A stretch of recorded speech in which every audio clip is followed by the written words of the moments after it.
Hey folks, how we doing out there today? So in today's video, we're going to cover flooded lead acid battery maintenance.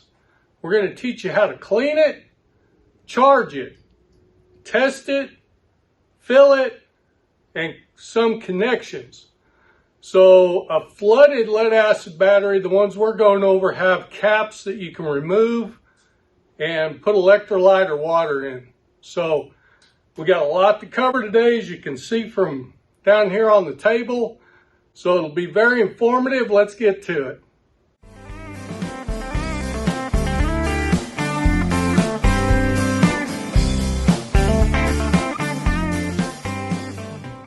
Now you're saying, you know what, Rick? I don't want to buy all that equipment, and I'm really not qualified to do that. So no, let's not do that. Okay, that's fine. There's nothing wrong with that. Take your equipment, whatever your battery's hooked to, boat, motorhome, whatever it is, take it to an authorized dealer. Have them check out your charging system and your batteries. But do that once a year. You don't want to get out in your trailer or your boat or whatever high dollar toy you got and be stuck and need to go out and buy batteries. Because I'm going to tell you what, if you're not comfortable doing this, changing out a battery is pretty sketchy. So you're gonna need somebody to do that as well. Check them once a year.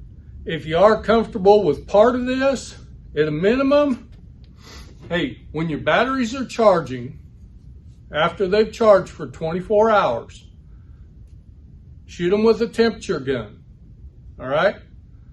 Make sure that they're not, shoot something around it, the side of the inside of the boat or the inside where the batteries are, and then shoot the batteries. After 24 hours, there should not be a lot of difference. I'm saying if there's over, 10 degrees difference between the battery temperature and the sidewall of where the batteries are, you probably got an issue and you should take it in and have it checked. The other thing you can do, if you're comfortable with it, take your meter while it's charging and make sure that you have over 12 volts. If you have under 12 volts, you definitely got a problem. And if you're not pushing 13 to 13 and a half volts, you could have a problem also. You may want to get that checked. Again, this video is very generic. So specific equipment is connected and operates in different ways, especially your test equipment. Make sure and read all the manuals. Make sure you're up to speed on your battery, that you know what type of battery you have and how to test it. Read up on that. And also, people's safety. I work in an industrial establishment. I've seen 2 really bad accidents with batteries. Now, granted, we work with batteries as big as this table. Batteries can be very dangerous because they're like a big fusible link. They're not a breaker. They don't just trip. Something has got to burn in 2 for that short circuit to stop. So I've seen it a couple times. If you do have a battery catastrophically failing, don't jump in there. That's acid gas. Is that smoke that's coming out of there? That's acid gas. Get away from it. Do not get in the middle of that smoke cloud. That's bad stuff. Read the SDS. They used to be called MSDS sheets. Read the SDS. These are no joke.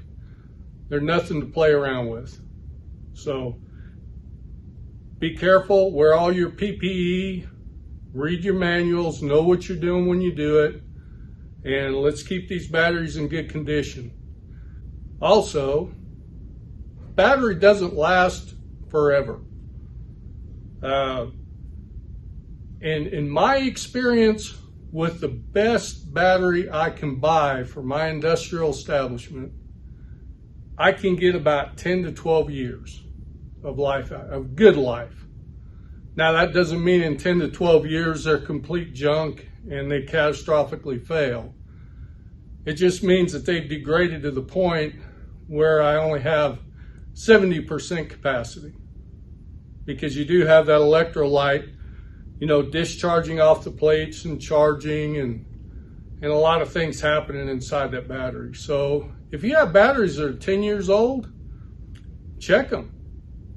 If the specific gravity and everything's good, go ahead and keep them in service. But they're not forever. So you're going to have them checked or check them yourself. Thanks.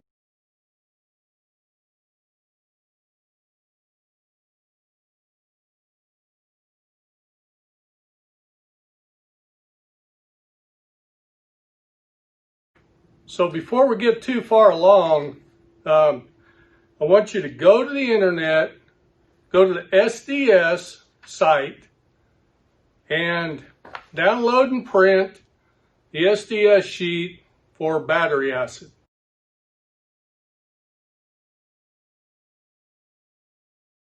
So before you get started, know what you're getting into. I can't cover it all in this video. We'd have to go on for an hour or two. You do need to wear protective clothing. You need chemical goggles.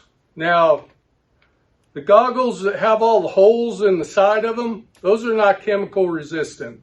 Those are dust goggles. You need chemical goggles. You need good rubber gloves, neoprene or rubber, and a face shield. Long sleeve shirts, and I suggest covering up with some kind of raincoat, slicker coat. And here's the real kicker, folks. If you get battery acid on you, if you get it in your eyes, you need to have a water source. You clean up the acid off your skin, face, neck, wherever you get it. 15 minutes, soap and water, 15 minutes, you keep the water on it. Here in my shop, I got a shower, so I can jump in the shower if something happens in here. You want to be working in a well-ventilated area? So, safety first. Go download the SDS sheets, read it over, know what you're getting into before you get started. Alright, so I purposely picked out a couple of cheap batteries that I use for my crappie lights on my boat. And I've just been charging them for a long time, so I'm not sure exactly what we're going to find here. They may be good, they may be bad. I did put them on a charger last night, so if they are good, they should be fully charged. And that's always where you want to start, with a fully charged battery.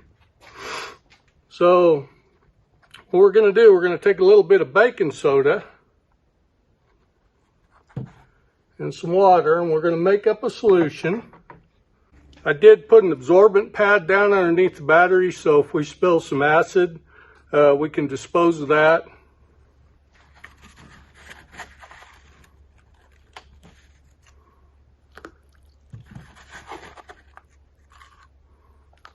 Alright, so let's make a little solution there.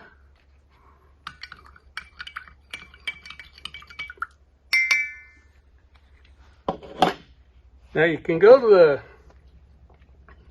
to the auto parts store and get this battery terminal cleaner. So if you're not going to do a full job, you can see here on the terminal we've got some corrosion buildup, some of that yellow icky stuff.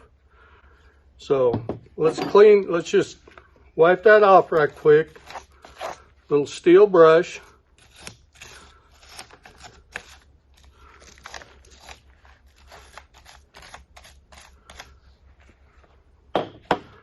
We're going to take this and spray a little bit on there.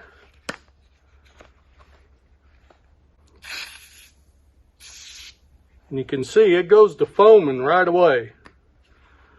So we'll let that sit for 5 minutes or so. In the meantime, we'll go ahead and start cleaning up the top of this battery.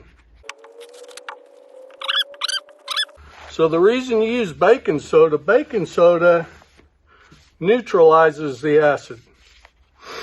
No matter what you're doing, it's a good idea to have a little bit of baking soda, or actually quite a bit of baking soda, because if you have a spill, you can use that baking soda to neutralize. In other words, if I were to bust one of these batteries on my beautiful shop floor, I wouldn't want to ruin my concrete. So I could use that baking soda to contain the spill. And if you read your MSDS, it calls it, it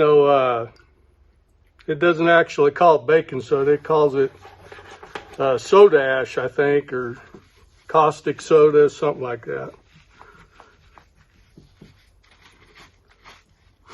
Now, if you have severe corrosion, really bad, that wasn't real bad, but if you have real bad corrosion, what happens is these battery posts start leaking. And when they leak, that's what causes it when you have that buildup all the time and you just keep having to clean it. Not necessarily an immediate hazard, but there's really nothing you can do about it except replace the battery. I wouldn't run out and replace it that same day you notice it by any means, but it'll just be an ongoing maintenance item for you. Now, a lot of people will use the baking soda to clean up their terminals as well, and you can do that, but it makes an awful mess. The only reason I'm leaving the cords connected right now is just so you guys can see that you can clean these without actually having to disconnect everything with that foam. I've been using it for years, and it works pretty good. Now you can go ahead and wipe that yellow foam off.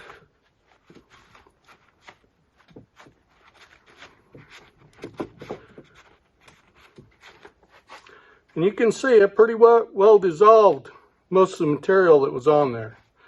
Now that's a quick fix.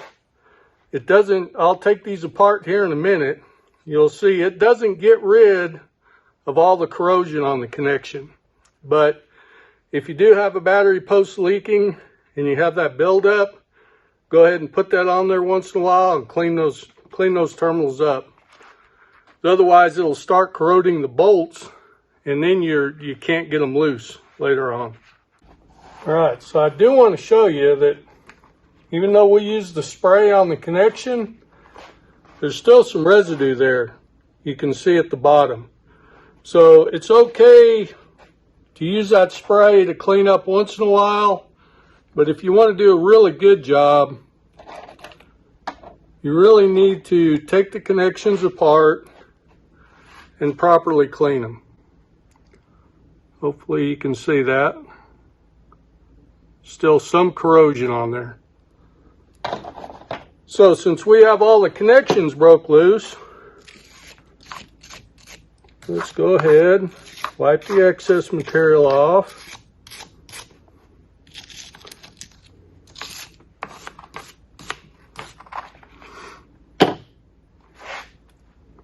And a little more of the baking soda solution. You guys can't see, but I am wearing my goggles. Even though I'm not exposed to the electrolyte right now, you could still have that soda ash or acid dust come up and flip into your eyes. Again, if something does happen, 15 minutes. Get under a shower, get to a water hose, and clean up. You only got one pair of eyes. You have battery protector that you can put on there. So we'd go ahead and we'd reconnect our wires, and then we'd give a few shots of this.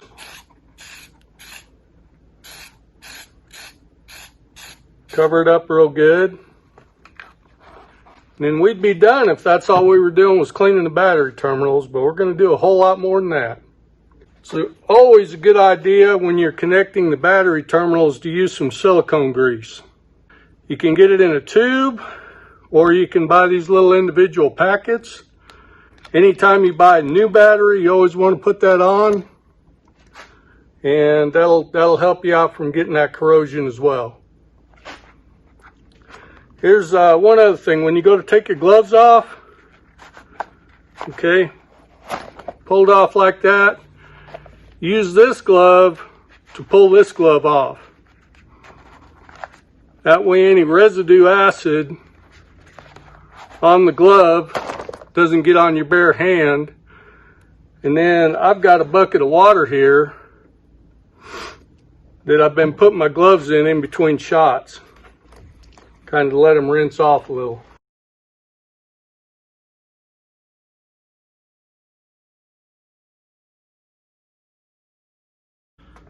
All right, so let's talk a little bit about charging the batteries now. So there's different types of chargers.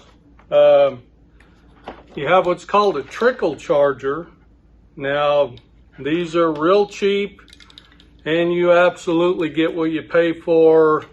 I wouldn't buy one except maybe for what I have this for is my little bitty, ATVs, things like that with the real small batteries. The battery has to pretty much be fully charged already to use that. So if you're using it for your boat, for your RV, anything like that, it's probably not going to work too well. So go out and buy a quality charger, and this one's not too bad. You want something you can set to different current amperages. So I always charge my batteries at 2 amps. Unless I'm in a hurry, then I can move it up to 10. If I need to start a vehicle, I can move it up to 20, leave it on there for a couple of minutes, and crank it right up. But for most charging applications, you're just going to have it at 2 amps. And all battery chargers are not equal. So read the manual on your particular battery charger. If you have a battery on the charger for let's say 8 hours, and your current is still really high, probably a pretty good indication that your battery may not be in good shape. My rule of thumb is I'll charge a battery for 24 hours. If it doesn't reach a full charge by then I'm going to go to the steps later on in the video to diagnose what's going on. So the black lead is going to be your negative. Red lead is going to be the positive. Again, read your instructions. Connect the battery. Walk away from the battery. All right, so we got our charger plugged in. So now we'll go ahead and turn the power on. And you can see it's starting to charge. Got a yellow light there. So it is putting current out. If you want to, you can use a meter set to DC voltage to verify that you're getting power to it. And I'm at 13 volts. When I measured it earlier with the battery static before I started charging, it was at 12.55 volts. Okay. So as you can see, it's already went up to full charge because it already had a charge on it. And you can see over here, I got it set to 2 amps charging. I can go 2, 10, or 20. That's all dependent on the type of charger that you have. Now, if you're charging your battery and it just goes straight to full, like it's done charging, but you measure the volts and you don't have at least 12 volts, your battery's open, what we call open. In other words, there's no connection between the positive and the negative.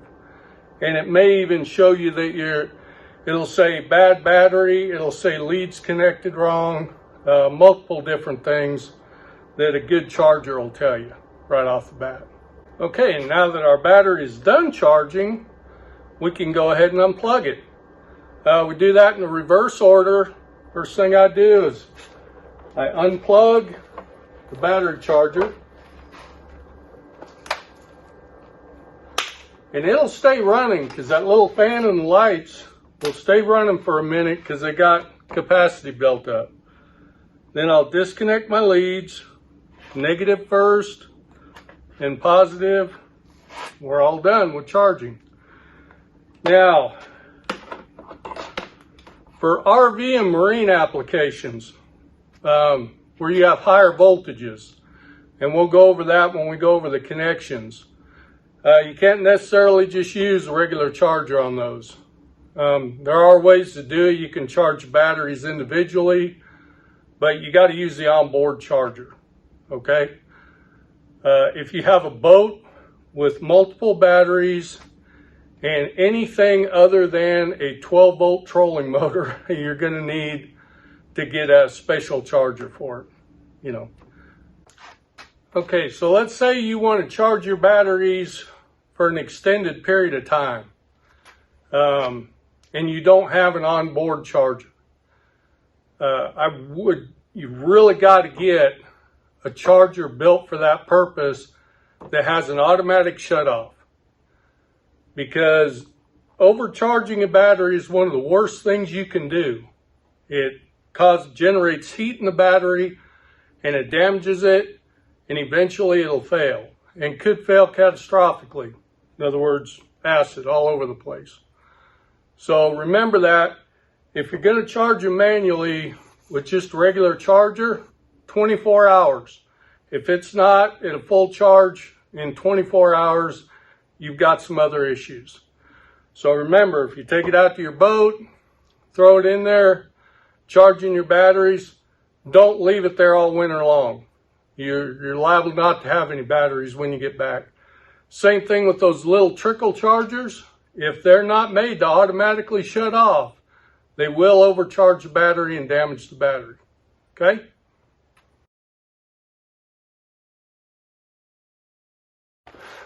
Okay, so now I've charged my battery and I've tried it and it still doesn't work, or the charge just didn't take and it didn't go to charging.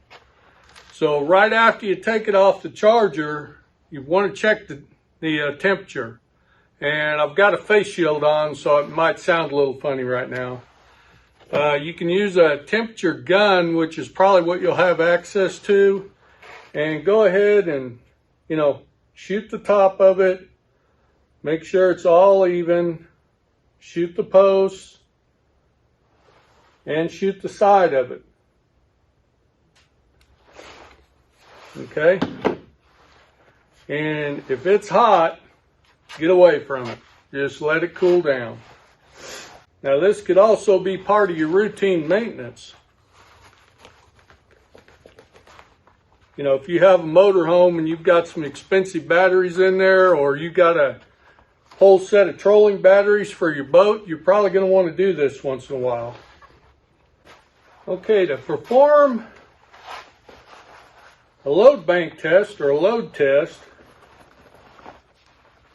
if you'll notice, I've got all my PPE on now.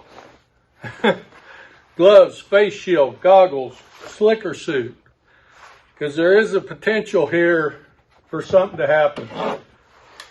One thing I don't like about these units, very short leads, so you got to be pretty up close and personal.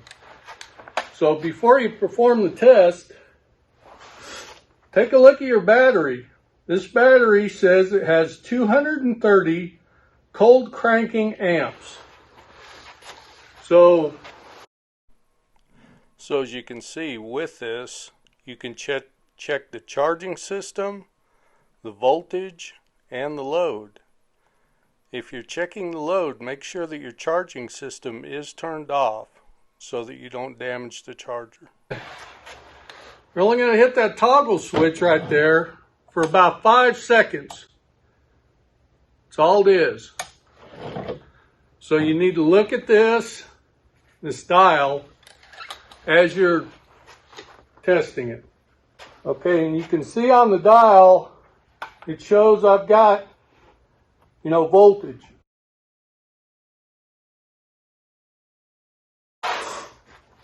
Step as far away as you can. Turn your head to the side and go 5 seconds.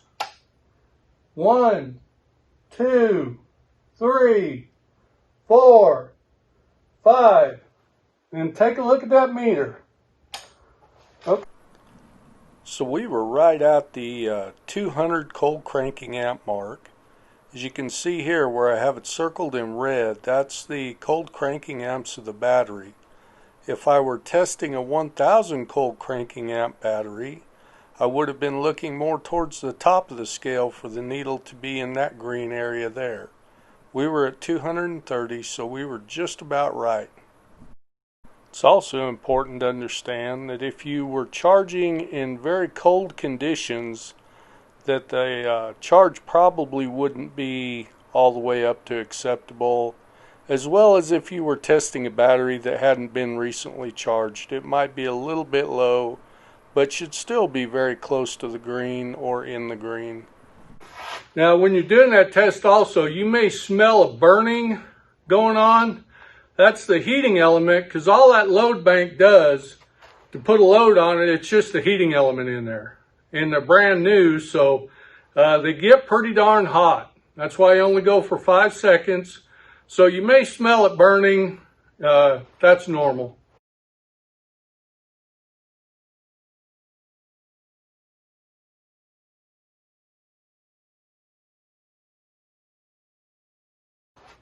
Now I'm not going to go into all the details of the load bank tester because there are just a ton of them out there. But they're all pretty much the same.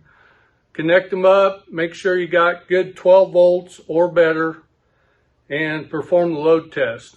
So look at the operating manual for your particular model, and most of them you can check your alternator, your charger, and your battery. They're multi-function devices.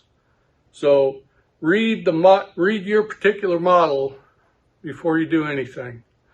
You can also take your battery down to your local AutoZone, O'Reilly's.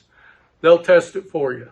But of course, you would have to take it out of your RV, out of your boat, or wherever.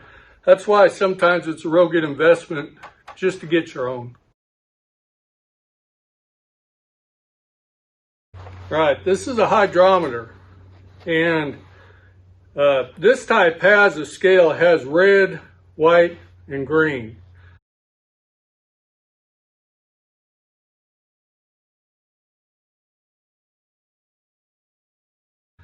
So when you pull the electrolyte sample out, you got to make sure that that float is off the bottom, and it is floating, so you got to get quite a bit of electrolyte in there. Okay?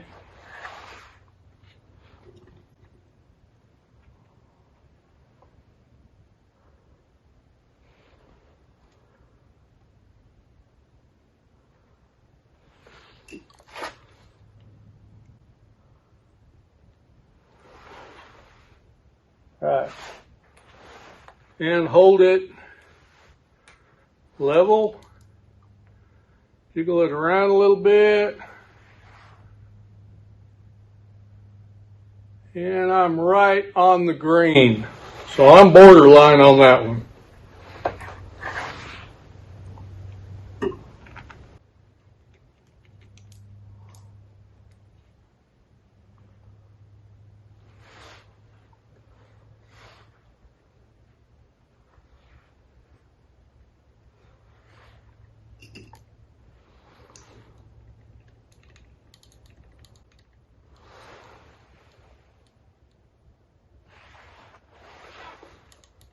About the same on that one. So as I go through this, I'm mainly looking for consistency. If all 6 cells are pretty consistent, but they might be a little low, this could be an indication that your charging system isn't working just right, or that your battery is losing capacity. If you have inconsistency between the cells, between one and two lines on the tube, then you probably have an internal problem with the battery and it'll need to be replaced. Over time, the chemical reaction of the electrolyte turning into a sulfate and attaching to the plates and then detaching as you charge and turning back into electrolyte diminishes, and the plates become coated and you start losing capacity, and that's what happens with over time. Now, as you're charging a battery, you do lose the water. That's why you just put water back in. You don't refill it back with electrolyte. To my knowledge, the original electrolyte that came in the battery should never leave the battery. So filling it back up with electrolyte is not necessarily going to give you any more capacity on your battery. If your charging system is working properly and your battery capacity is diminished because of the sulfating or the coating on the plates, there's really not a whole lot you can do. It's just time to replace the battery. A voltage test is not a good indicator of the capacity of a battery. Many times when you have a battery with diminished capacity, when you put it on the charger, it'll go up to a full charge, but then after a while it'll drop back down and it'll cycle back up to a full charge and then drop back down. I've seen that many times with batteries that are on their last leg and are going to fail on you rather quickly after that point. So don't depend on just a voltage test to determine the health of your battery. Now, you should always do the specific gravity test before adding water to your batteries.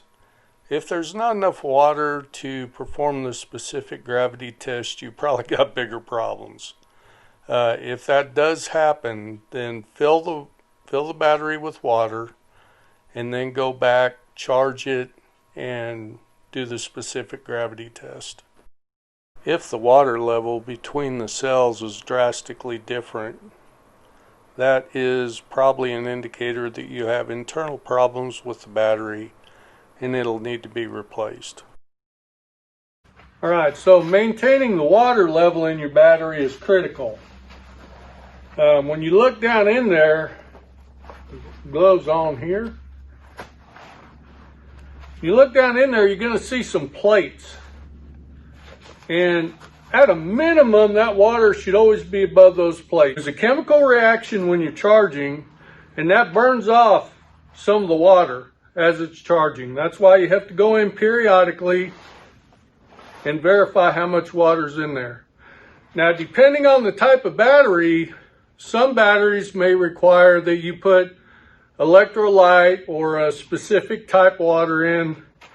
For these little batteries here, I just use purified water, and I went down to the Dollar Tree and I bought a ketchup dispenser, and it seems to work pretty good. Let me get my face shield on here.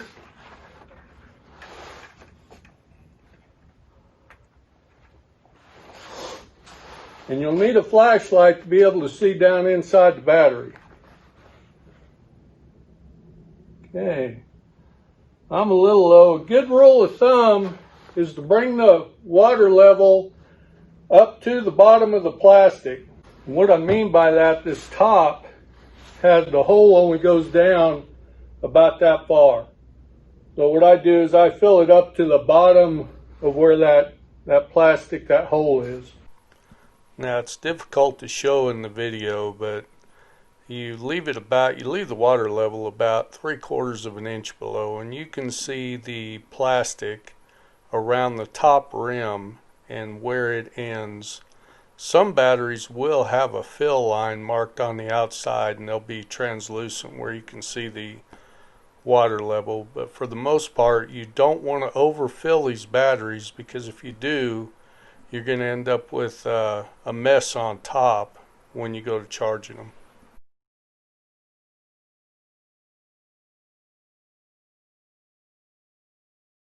That's where having the hydrometer comes in handy. they can suck a little bit of it out from the top. Don't go to the bottom. You don't want to get the electrolyte. You want to just get the water. So you stick it in there a little ways and just suck some of that water out. Oops. Just like that.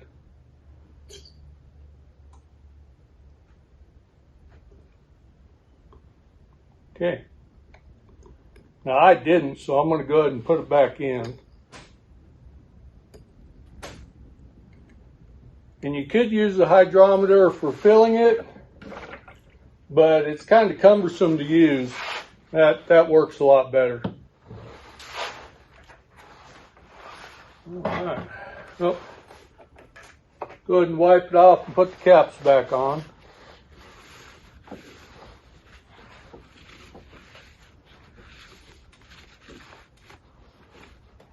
Now make sure those caps fit on there tight.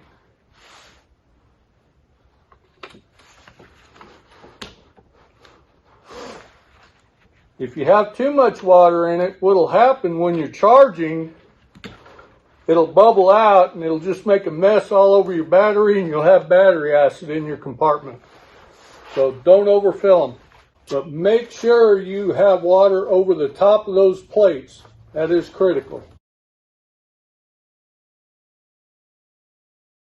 All right, so inside a battery, there's 6 cells in a 12-volt battery. Each cell producing 2.23 volts per cell. And that's pretty standard. So inside the battery, you got 6 individual cells. There's 3 under each cap. So all those cells are connected in series, which means you got 2.23, then to the next cell, you add 2.23, so on and so forth till you get to 12. Actually, a fully charged battery will be over 13 volts. We always say 12 volts. I'm not really sure why, but we just always have. But it'll be, when you take it off the charger, it should be a little over 13 volts. Now, when you have multiple batteries, you can continue on with that. So where I have 2 batteries, I have this battery with 6 series cells in it. So in this battery, I got 12 volts. Okay. From this battery to this battery, because I have nothing connected, I have nothing. But I have 12 volts on this battery.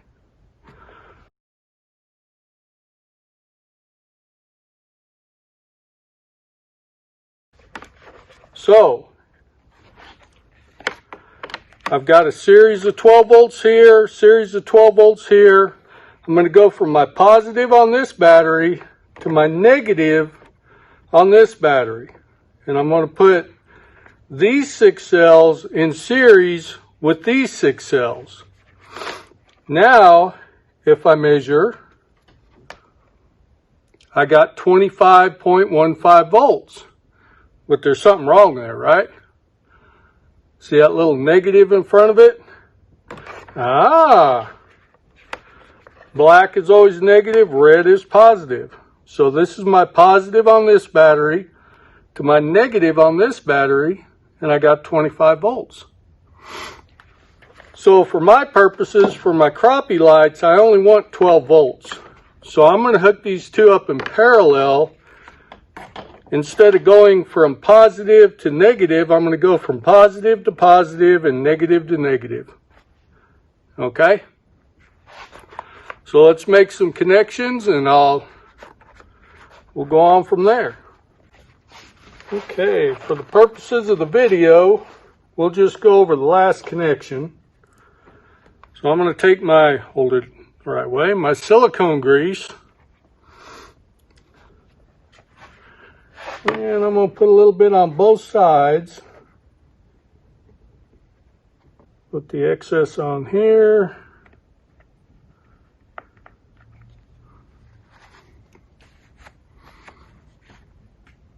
Okay. And being careful not to get near the positive posts.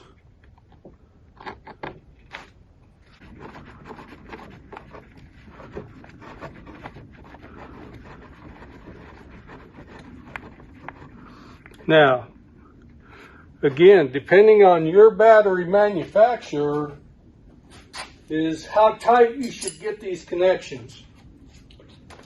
If you put too much torque on these connections, you'll break the seal on the battery post and you'll start getting a lot of corrosion, or you'll actually break it.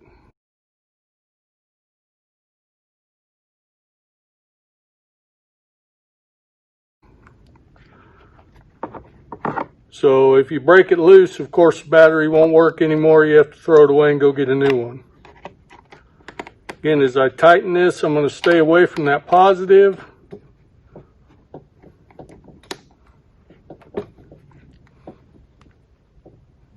I'm going to snug it up good because you don't want a loose connection either. You want it plenty tight, but just be careful. Don't wrench down on it. Then I'm going to grab my terminal protector and spray that.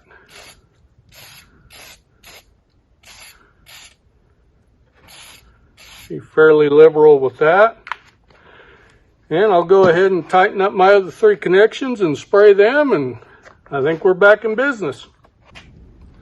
All right, folks, to explain what all this testing is going to tell us, I got to give you a crib notes version of how a battery works. In a 12-volt battery, there's 6 individual cells. Each cell produces 2.23 volts per cell. They're in series, so, number 1 cell, if you measured it, it's 2.23. If you measure between 1 and 2, you're going to get a little less than 5, so on and so forth, till you get to 12 volts. As I showed you, you can go, or going to show you, you can go in series and get 24 volts out of 2 batteries, or you can connect them in parallel and get 12 volts. With all that said, the way a battery works, you got the cells. So you have electrolyte in the battery. There's a chemical reaction, or there's a reaction between the electrolyte and the plates, the lead plates. So when a battery's fully charged, the electrolyte is completely discharged from the plates. That's why the specific gravity is important. So as your battery uses power, it draws the electrolytes up on the plates. As it draws it up, your specific gravity in your water goes down. As you charge it, it pushes that electrolyte off the plates and back down into the water. So by testing the specific gravity, when a battery's full, the specific gravity should be around, I'll show you the chart. Remember, folks, this is just an overview. There are a lot of variables when diagnosing battery problems, so keep that in mind. If your specific gravity is low, in other words, it's more water, and you still have electrolyte attached to the plates, it means you're not fully charged or not getting fully charged. And that can be on one cell or all of them. It could be a problem with your charger. If you have all 6 cells are low on specific gravity, could be an indication your charger's not doing its job. And you can check that with a voltmeter. So do the math, a fully charged battery should be close to 14 volts. So if you're fully charged and your charger's on there, measure the voltage. If it's not above 12 volts, your charger's not doing its job. Could be that your electrolyte levels are low in the battery, very seldom. But those are things you can determine by doing this testing. If you test the battery and the temperature's hot, a couple things could be happening. 1, you could be low on water. 2, you could have some cells in your battery that are shorting out and are getting bad. And you'll see that in a high temperature. So that's why we take a temperature, specific gravity, and voltage. If you have those three, you can determine what might be the problem in your battery. Again, this is for flooded cell batteries, only those which are not maintenance free. The ones you get for your car at AutoZone that are maintenance free, you don't do anything to them. You run them till they don't work anymore, and then you replace them. If you maintain these batteries, and you have to maintain these batteries, if you don't ever put water in it, at least keep the water levels up, they'll go bad on you in a relatively short period of time, depending on how much charging you do, how much usage. Say a boat trolling motor. If you're an avid fisherman and you're going out a couple times a month or better, and you're plugging that boat in and you're charging that battery all the time, hey, it's going to burn off some water, and you've got to put water back in it. So be aware of that. Okay?